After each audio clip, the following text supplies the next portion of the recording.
¿y si Cristo, es una pregunta, y si Cristo no ha resucitado? ¿Qué pasaría si Cristo no ha resucitado? Vamos a orar. Señor, ponemos delante de tu presencia, Padre, tu palabra, Señor, que es lámpara a nuestros pies y lumbrera a nuestro camino.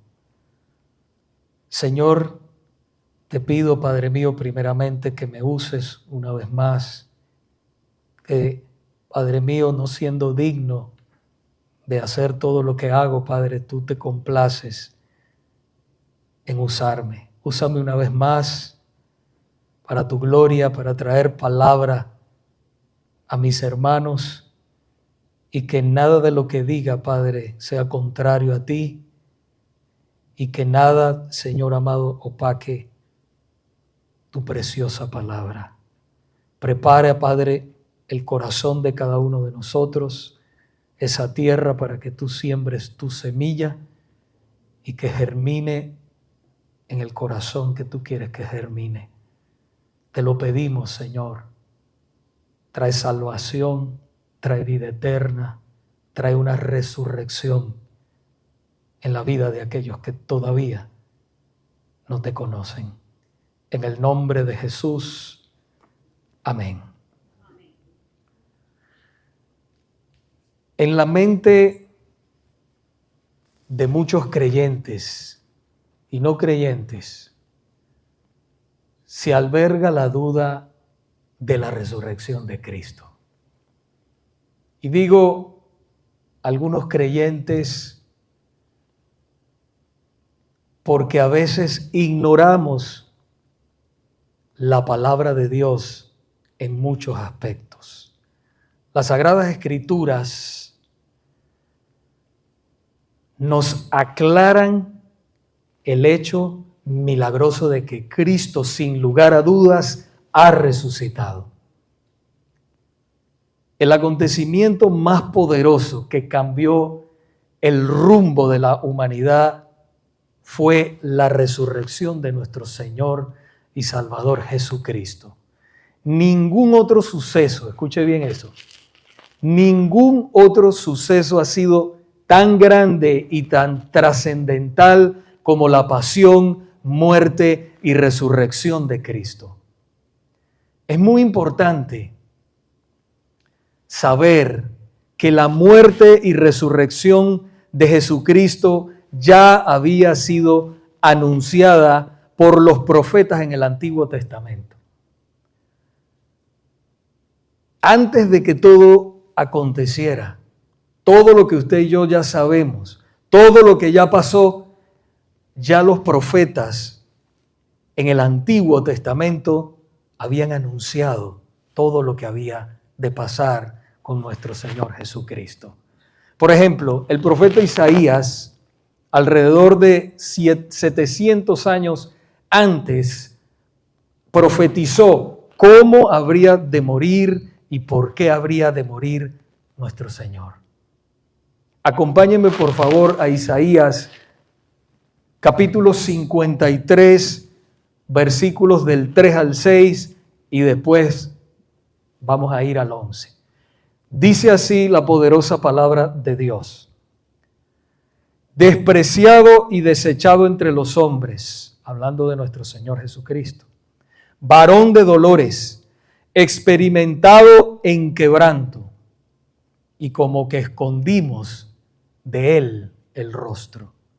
Fue menospreciado y no lo estimamos. Ciertamente él llevó nuestras enfermedades y sufrió nuestros dolores, y nosotros le tuvimos por azotado, por herido de Dios y abatido. Mas él herido fue por nuestras rebeliones, molido por nuestros pecados. El castigo de nuestra paz fue sobre él, y por su llaga fuimos nosotros curados. El 11 continúa diciendo, todos nos descarriamos, todos nosotros nos descarriamos como ovejas, cada cual se apartó por su camino, mas Jehová cargó en él el pecado de todos nosotros. Verá el fruto de la aflicción de su alma y quedará satisfecho.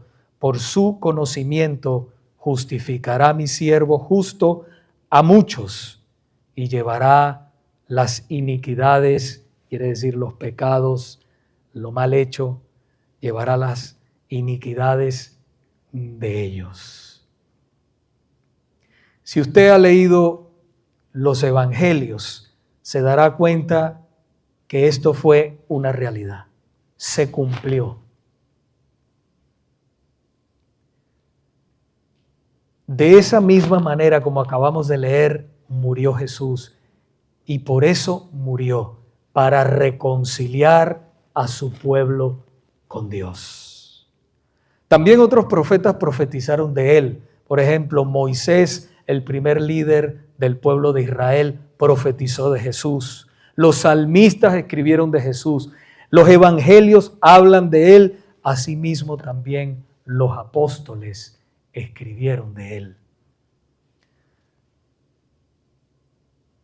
Por ejemplo, en el Evangelio de Lucas, capítulo 24, versículo 44, Jesús ya resucitado le dice a los discípulos, a dos de sus discípulos que iban camino a Emaús, les dice, estas son las palabras que os hablé, estando aún con vosotros, que era necesario que se cumpliese todo lo que está escrito de mí en la ley de Moisés, en los profetas y en los salmos. Y ese que todo apuntaba y hablaba de Jesús antes de que Él viniera y se hiciera carne y muriera por ti y por mí en la cruz.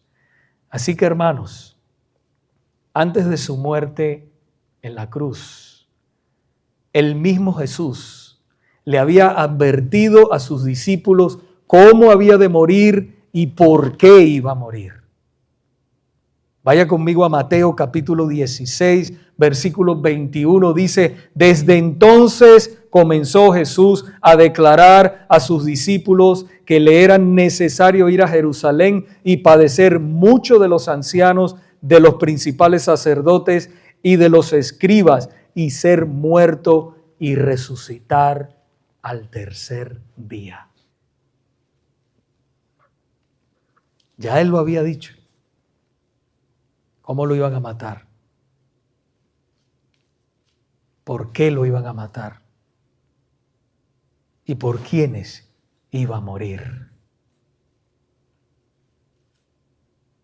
Hoy quisiéramos, hermanos, mostrarles tres aspectos importantes acerca de la resurrección de nuestro Señor y Salvador Jesucristo. Número 1,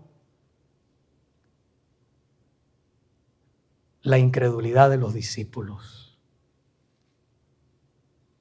Número 2, ¿quiénes fueron los primeros testigos oculares de su resurrección? Y número 3, la resurrección de Cristo es el sello de nuestra salvación. La incredulidad de los discípulos.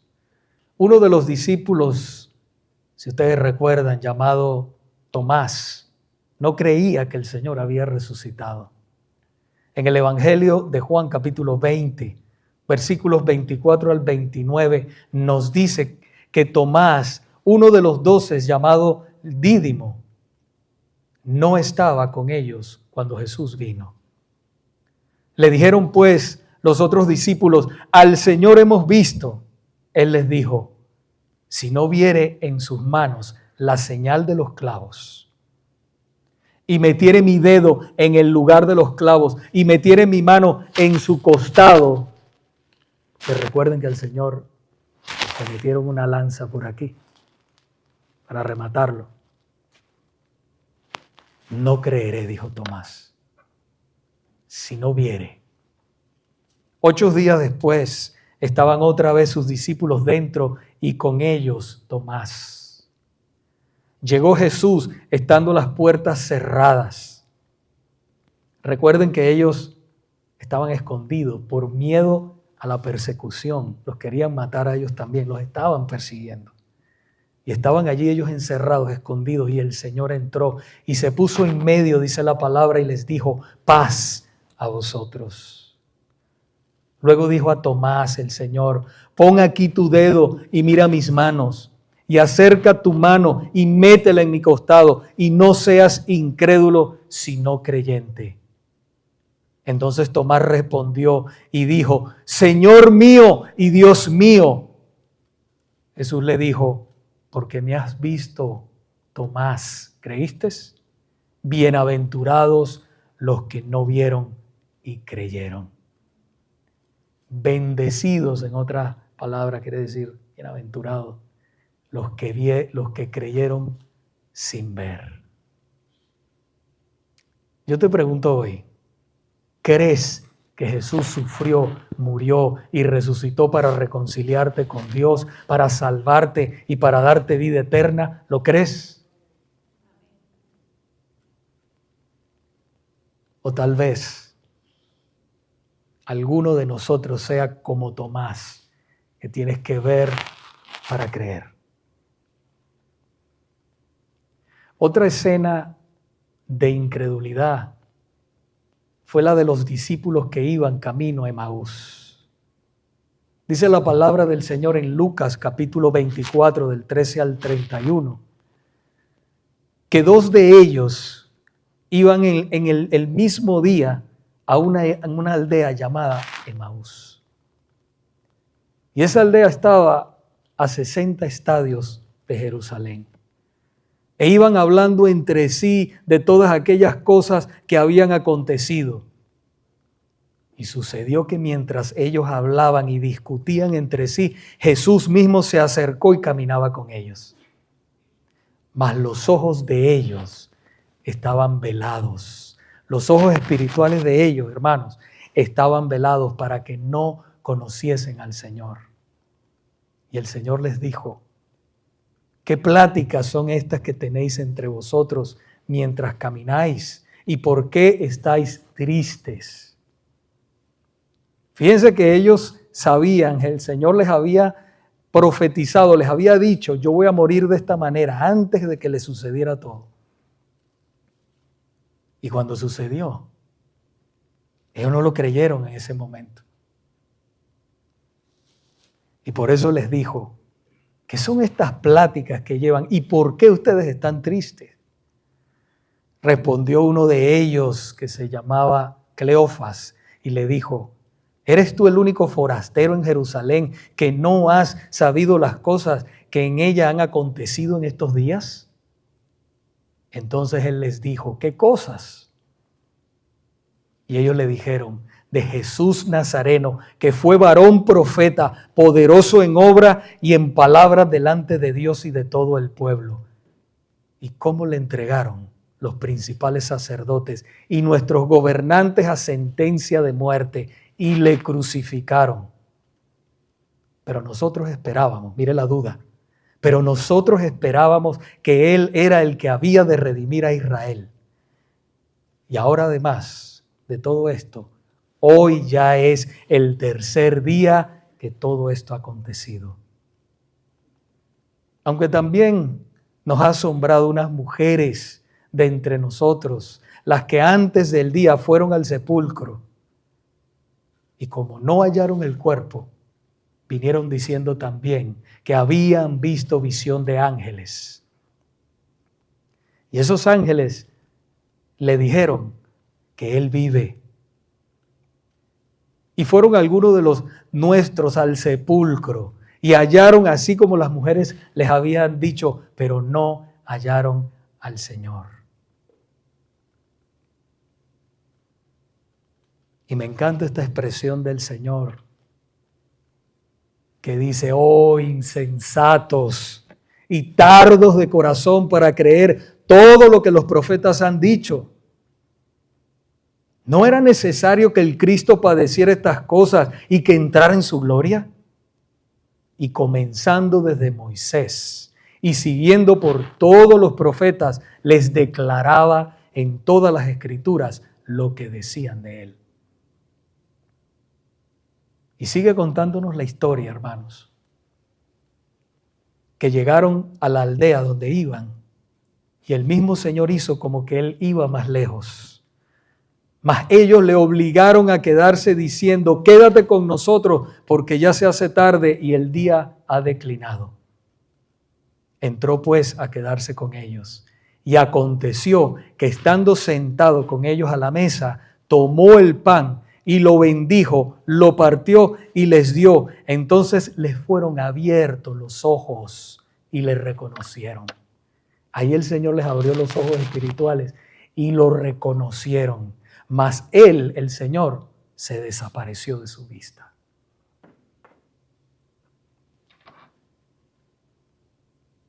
Hermanos y amigos, me llama tanto la atención que solo Dios puede abrir los ojos espirituales de las personas para que ellos crean en Él. Pido todos los días al Señor que le abra los ojos espirituales a muchos para que los salve y les dé vida eterna. Esa es mi oración diaria. Que muchos vengan al arrepentimiento, que vengan a la verdad de Jesucristo, para que sean salvos y puedan entrar en la vida eterna.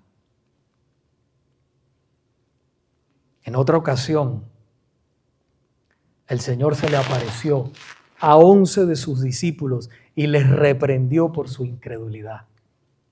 Mateo capítulo 16, versículo 14 dice que finalmente se apareció a los 11 mismos, estando ellos sentados a la mesa, y les reprochó su incredulidad y dureza de corazón porque no habían creído a los que le habían visto resucitado.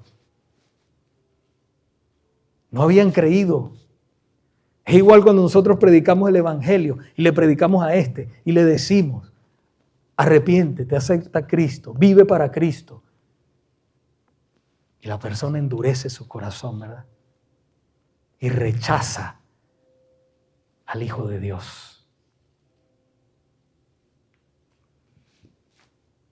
¿Quiénes vieron primero a Jesús resucitado? ¿Quiénes lo vieron primero? El Evangelio de Mateo nos lo dice claramente en el capítulo 28 del 1 al 10. Dice que pasó el día de reposo. Al amanecer del primer día de la semana, vinieron María Magdalena y la otra María a ver el sepulcro. Y hubo un gran terremoto porque un ángel del Señor, descendiendo del cielo y llegando, removió la piedra. Y dice la palabra que se sentó sobre ella. Su aspecto era como un relámpago y su vestido blanco como la nieve. Y de miedo de él los guardas temblaron y se quedaron como muertos.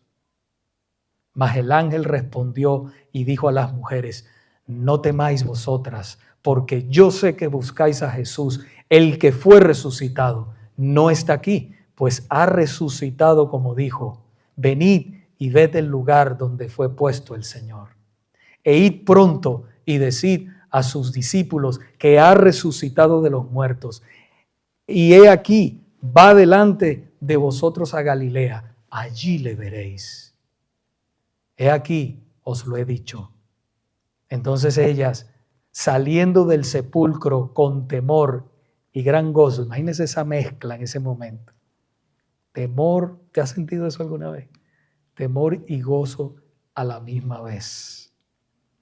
Fueron corriendo a dar las nuevas a sus discípulos. Y mientras iban a dar las nuevas a los discípulos, he aquí Jesús les salió al encuentro diciendo, salve. Y ellas acercándose, abrazaron sus pies y le adoraron. Qué hermoso.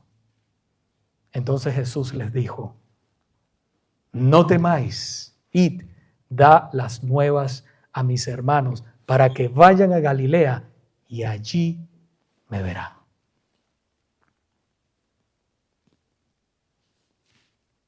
Fíjense, hermanos, no sé si usted alguna vez ha detallado esto, pero qué importantes son para Dios las mujeres, que fueron a ellas que se les apareció primero. Las primeras que vieron al Señor resucitado fueron las dos Marías. Después ellas, por mandato del Señor, le avisaron a los demás discípulos. Y después, posteriormente, Pablo escribe de él y de los apóstoles como testigos oculares de la resurrección de Cristo. Primera de Corintios capítulo 15, del 3 al 8, Pablo escribió: porque primeramente os he enseñado lo que asimismo recibí, que Cristo murió por nuestros pecados conforme a las Escrituras, y que fue sepultado y que resucitó al tercer día conforme a las Escrituras. Fíjense que todo dice conforme a las Escrituras. Y que apareció a Cefas, Cefas era Pedro, y después a los 12, después apareció a más de 500 hermanos. Fíjense que no solamente los apóstoles, dice a más de 500 hermanos a la vez, de los cuales muchos viven aún y otros ya duermen. Después apareció a Jacobo. Jacobo era el hermano de Jesús, que no creía en Jesús al principio, pero después creyó y se convirtió en uno de los pilares de la iglesia. Dice, después apareció a Jacobo, después a todos los apóstoles, y al último de todos, como a un abortivo, me apareció a mí, dice el apóstol Pablo. Qué privilegio, se le apareció a él también. Es importante en este punto decir que nadie muere por una mentira. Estos hombres y mujeres, hermanos, que vieron a Cristo resucitado, fueron transformados cuando se encontraron con el Cristo resucitado. Estos hombres y mujeres lo dejaron todo por seguir a Él, por seguir a Cristo resucitado y por cumplir, hermanos, la misión que Él les había encomendado en el mundo. Casi todos ellos murieron de forma horribles, torturados, humillados, despreciados, pero gozosos y llenos de esperanza, sabiendo, iglesia, que a ellos les esperaba una gloria eterna en el cielo. Ellos sabían que esto aquí en la tierra era pasajero, como yo se los he dicho muchas veces, y que lo más importante era seguir a Jesús. Eso era lo más importante. Y yo te pregunto hoy, ¿qué lugar ocupa el Señor en tu vida? ¿El primero? ¿El segundo? ¿El tercero? O puede ser que ni el tercero. No me responda, respóndase usted mismo con Dios. ¿Qué lugar ocupa el Señor en nuestras vidas?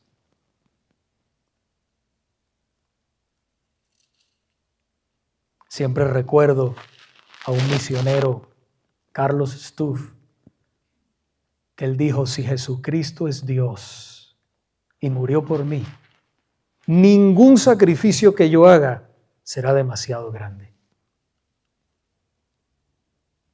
Ninguno.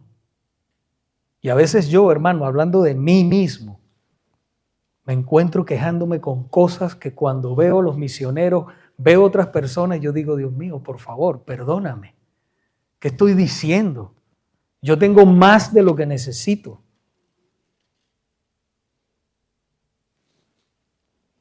Y estoy luchando con cosas que tal vez para muchos misioneros actualmente, estoy hablando actualmente, son insignificantes si ellos estuvieran pasando por lo que yo estoy pasando.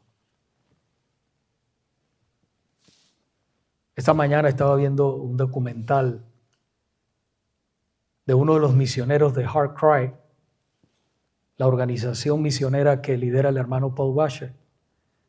Una misión creo que en Camboya, por allá lejos. Y ese hermano con su familia lleva como 8 años allí. Y esa tribu donde ellos están establecidos, por primera vez han escuchado el Evangelio de nuestro Señor Jesucristo por primera vez. La religión que esa tribu tenía eran caníbales, adoraban demonios. Y cuando vino el Evangelio del Señor, todo cambió. Todo ese pueblo cambió. Y ese hermano se ha enfermado 3 veces de malaria. Lo picó un mosquito con el dengue. Estuvo en recuperación como 2 años. Le afectó el cerebro y todo. Y el Señor lo levantó de nuevo. Y allá está en la misión. Yo me quedé sorprendido. Porque él ha entendido que lo más importante cuando el Señor nos salva, hermanos, lo más importante es Él. Ya nosotros no vivimos para nosotros. Por eso el apóstol Pablo dijo, ya no vivo yo, vive Cristo en mí. Y lo que vivo en la carne, lo vivo en la fe del Hijo de Dios, el cual me amó y se entregó por mí.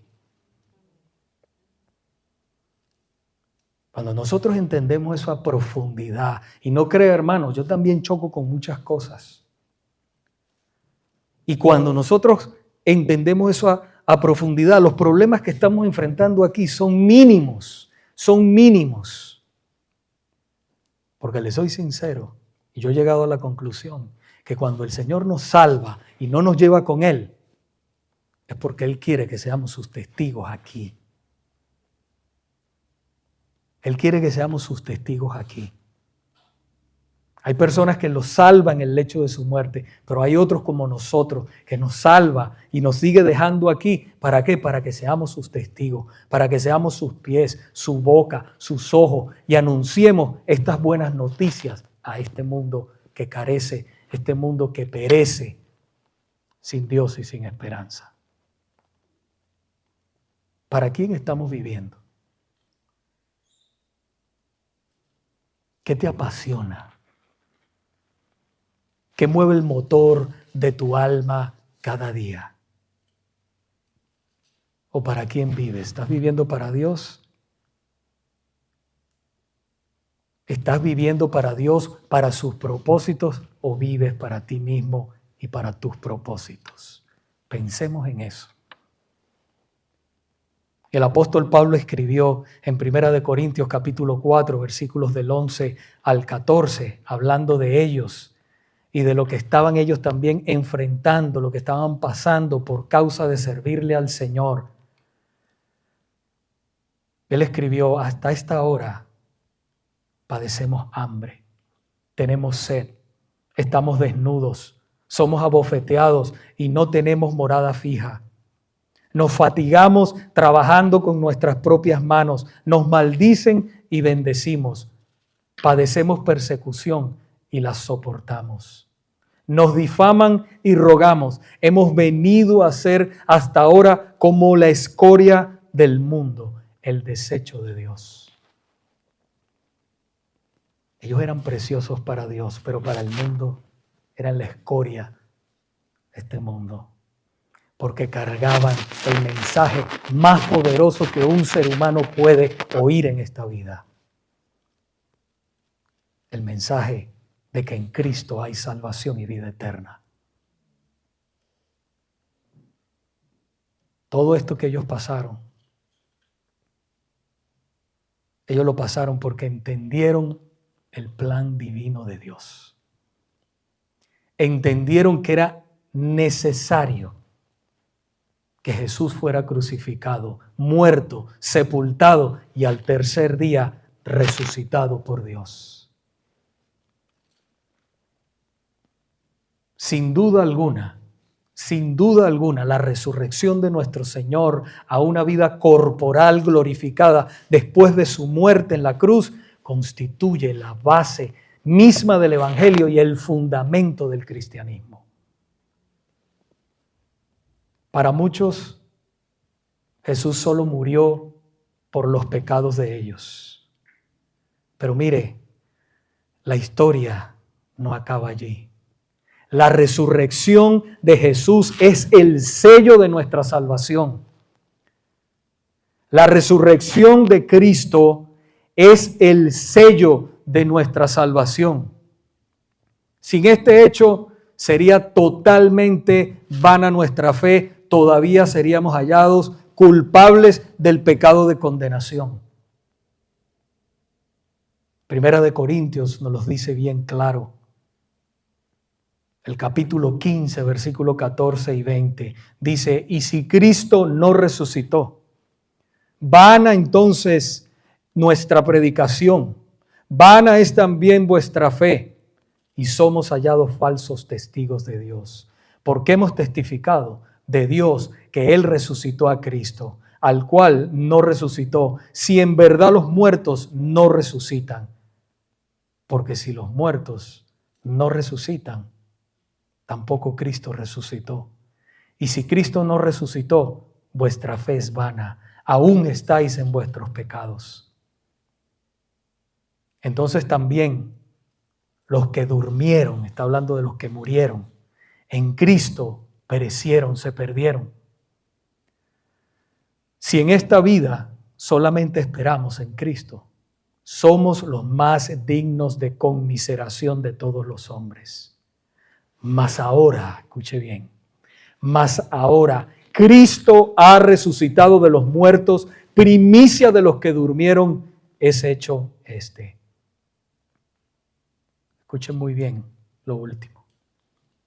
Pero Cristo ha resucitado de entre los muertos, primicia de los que durmieron es este.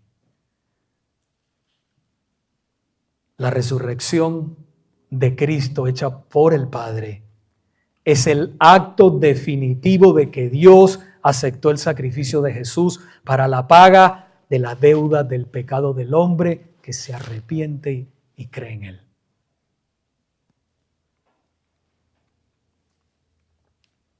El que el Padre haya resucitado a Cristo es la prueba de que Dios aceptó ese sacrificio por el perdón de aquellos que se arrepienten y ponen la fe en Él.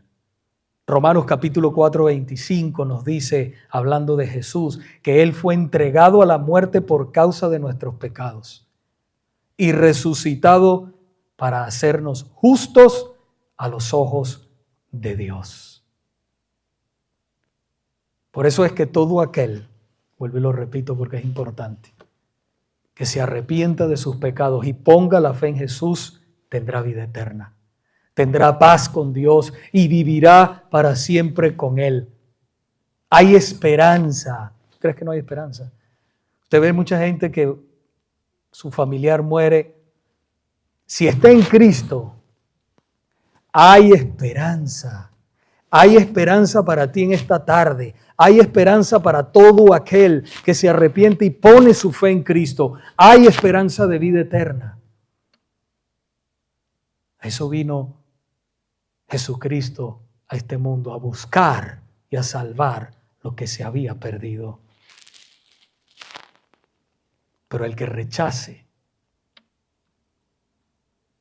lamentablemente sufrirá las consecuencias. La Biblia dice claramente que los que rechazan a Jesús, el Hijo de Dios, sufrirán pena de eterna perdición, excluidos de la presencia del Señor y de la gloria de su poder. Segunda de Tesalonicenses 1:9. Usted dirá, bueno, pero es que yo nunca lo he rechazado. Yo nunca he dicho, no, Jesús, no te quiero. Pero con sus hechos, dice la palabra, a veces lo niegan. Con los hechos. El Señor dijo muy claramente, si me amáis, guardad mis mandamientos. Y una persona no puede guardar los mandamientos a menos que la simiente de Dios, el Espíritu Santo, esté en él o en ella. Es la única manera. Y la entrada al cielo es a través de allí. La puerta se llama arrepentimiento. Y la llave es fe. Fe en Jesucristo para salvación del alma. Y aquellas personas que lo rechazan habrán cometido el pecado imperdonable. Ese es el único pecado que el Señor no perdona. Y es el rechazar al Hijo de Dios. Ese es el pecado imperdonable, rechazar al Hijo de Dios. Y esa persona entonces irá a la condenación eterna, al infierno.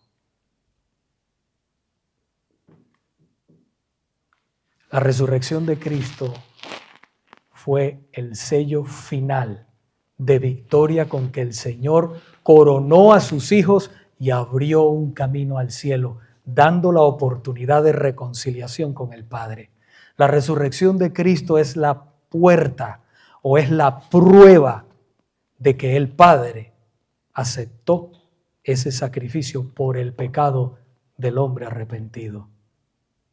La resurrección de Cristo fue la sorpresa que se llevó Satanás, pues él ignoraba que nuestro Señor lo vencería en este poderoso hecho de morir en la cruz. La Sagrada Escritura nos dice en Colosenses 2:14, anulando el acta de los decretos que había en contra de nosotros, ¿verdad? Que nos señalaban el pecado, tú eres pecador, que nos era contraria para podernos relacionar con Dios, y quitándola del medio y clavándola en la cruz. Allí clavó tus pecados el Señor en esa cruz, y despojando a los principados y a las potestades, al diablo con sus ángeles caídos, los exhibió públicamente, triunfando sobre ellos en la cruz. Hay victoria en Cristo, como estuvimos cantando. Hay victoria en Cristo. Cristo vino también para deshacer las obras del diablo. Así que de esta manera, la resurrección de Cristo dio victoria total y absoluta a la iglesia y sobre todo también poder del enemigo de nuestras almas, el diablo. Y mucha gente cuando oye esa palabra le da miedo, pero no tenga miedo. Si usted está en Cristo no tiene que tener miedo. Nada le puede hacer el enemigo de nuestras almas si usted está en Cristo. A menos que Dios lo permita. Y cuando lo permite con un propósito, porque todas las cosas obran a bien a los que aman a Dios, a los que conforme a su propósito somos llamados. Ahora, si usted todavía no es parte de la iglesia de Cristo, escuche las palabras que el Señor le dijo a Marta en el Evangelio de Juan, capítulo 11, versículos del 25 al 27. Escuche bien y con esto nos vamos.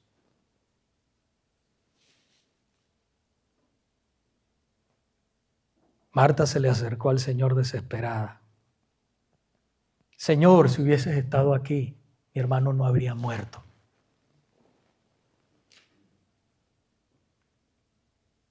Jesús le dijo, yo soy la resurrección y la vida.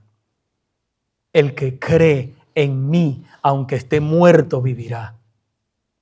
Y todo aquel que vive y cree en mí, no morirá eternamente.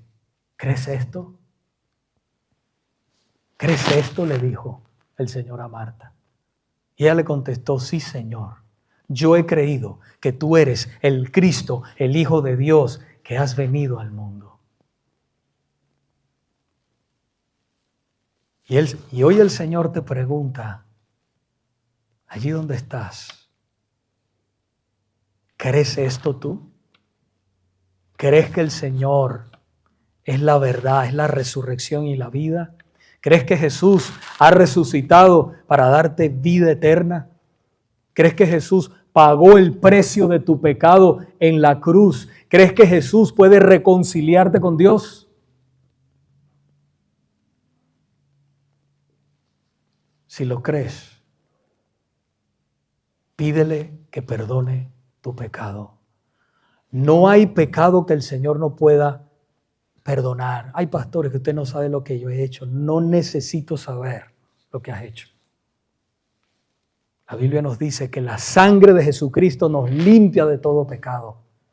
Todo. La sangre de Jesús es poderosa, tiene poder para limpiar el pecado más horrible del mundo. Pero tienes que venir verdaderamente en arrepentimiento y fe.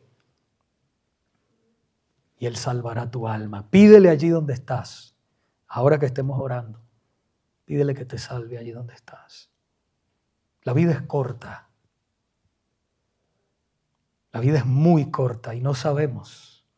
A veces decimos, no, pues ya cumplí 50 años. Ese es el medio cupón, me faltan 50 años más. Eso es mentira. Porque no sabemos cuánto vamos a vivir. Lo decimos a veces como un juego, ¿verdad? Medio cupón. Pero ¿qué pasa si el Señor te llama esta noche? ¿Estás preparado? ¿Estás preparada? Eso es serio. No importa cuánto usted sepa de lo que sea, de cualquier religión, la religión no salva. La religión no salva a nadie, solo Cristo salva. Solo Cristo cambia, solo Cristo te puede dar un destino nuevo. Pero si lo recibes aquí y ahora. Vamos a orar. Señor, hemos predicado tu santa y divina palabra, que es espada de 2 filos, que penetra hasta partir el alma, discierne los malos pensamientos y las intenciones del corazón, y no hay nada que esté por encima de ella en este mundo. Y te pido aquí, Señor, te ruego que tu palabra cale profundamente en el corazón de todos los que estamos aquí. Y que salgamos de aquí transformados y que tú salves a aquel, por favor, Señor, te lo rogamos, que todavía no tiene una verdadera relación contigo. En el nombre de Jesús. Y todos decimos amén y amén.